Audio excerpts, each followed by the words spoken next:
नमस्कार युट्यूब फॅमिलीला सर्वांना. या मी अख्ख्या मसुराची भाजी दाखवते, आमटी झणझणीत. त्यासाठी मी तेल तापायला ठेवले. त्यात थोडंसं मोहरी टाकून घेते, गरम झाले का बघण्यासाठी.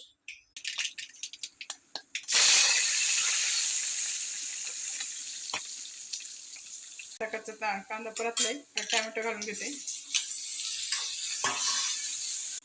कांद्याने मस्त तेल सोडले. आता 2 महाराष्ट्रातले 2 मँगलोरचे मसाले टाकून घेतले आणि त्याच्यात जाणार आता मसूर. अख्खा मसूर आहे बघा, मी शिजवून घेतले, 3 शिट्ट्या काढून घेतले.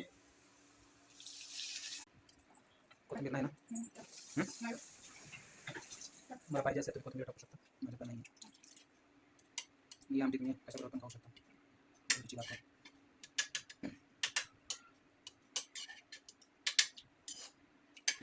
बस